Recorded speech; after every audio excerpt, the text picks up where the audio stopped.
छोटी मोटी नीमक गछिया चरल चतरल डारे राम ताहे तारा पाँचो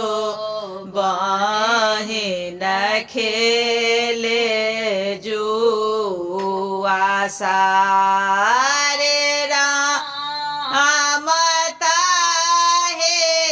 तारा पाँचो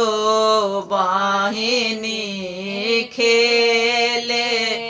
जुआ सारे जुआ बा खेलते बिषहरे टूटल गे रमलहार राम ताहे के कारण में बिषहरे रोदना पसारे कानते खिजते बिषहरे आमा आगुठार राम टूटे गेला आहे आमा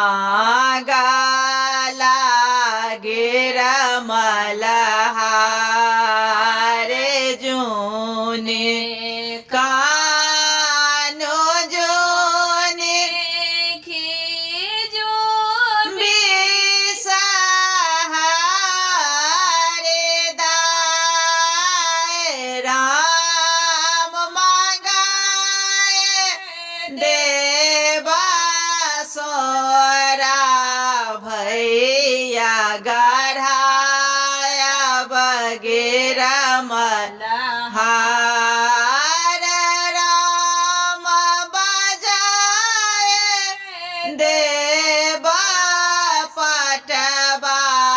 भैया गथाया बगेरा मलहार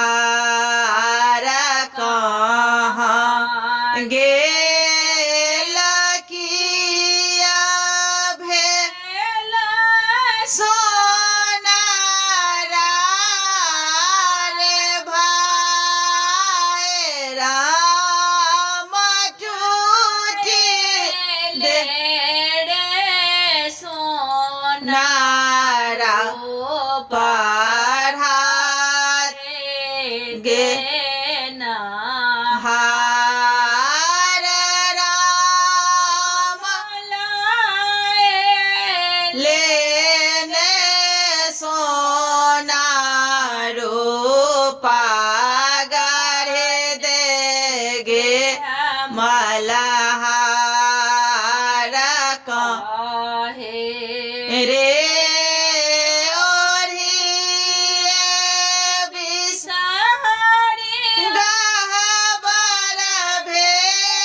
हम